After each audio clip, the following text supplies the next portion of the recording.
অসমত বন্ধ হ'ব মোল্লা বনোৱা দোকান। মোল্লা বনাবলৈ চৰকাৰে কাকো নিদিয়ে ধন। জ্ঞানবাপী মছজিদৰ সলনি নিৰ্মাণ কৰিম মন্দিৰ। সম্পূৰ্ণৰূপে বন্ধ হ'ব মুছলমানৰ সংৰক্ষণ।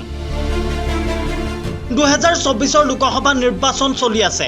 লোকসভা নিৰ্বাচনৰ ভাষণ প্ৰসংগত এইবাৰ মুখ্যমন্ত্ৰী হিমন্ত বিশ্ব শৰ্মাৰ মুখত পুনৰবাৰ মাদ্ৰাছা প্ৰসংগ।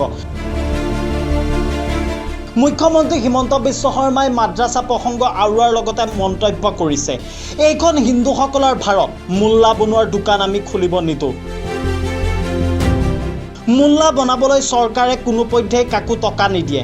মোল্লা বনোৱা দোকান আমি সম্পূৰ্ণৰূপে বন্ধ কৰি দিছোঁ। মাদ্ৰাছাক লৈ পুনৰ হিমন্ত বিশ্ব শৰ্মাৰ বিস্ফোৰণ। অসমত মই 700 মাদ্ৰাছা বন্ধ কৰি দিলোঁ। মাদ্ৰাছা বন্ধ কৰাৰ পিছত কোনেও মাত মাতিবলৈ সাহস নকৰিলে। আমি ডাক্তৰ ইঞ্জিনিয়াৰ বনাবলৈ সদায় কাম কৰি যাম। এইবাৰ মুছলমানৰ সংৰক্ষণ সম্পূৰ্ণৰূপে বন্ধ কৰি দিম। জ্ঞানবাপী মছজিদৰ সলনি নিৰ্মাণ কৰিম মন্দিৰ। সমগ্ৰ দেশতে আমি বলবৎ কৰিম UCC। কোনেও কৰিব নোৱাৰিব 3-4 বাৰকৈ বিয়া।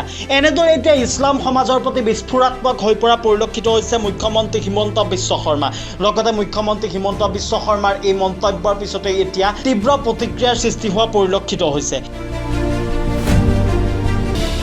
এতিয়া প্ৰশ্ন হয়, প্ৰকৃতাৰ্থত সঁচাকৈ মুখ্যমন্ত্ৰী ডক্টৰ হিমন্ত বিশ্ব শৰ্মাই পুনৰবাৰ মাদ্ৰাছাক লৈ একশ্যন গ্ৰহণ কৰিব নেকি?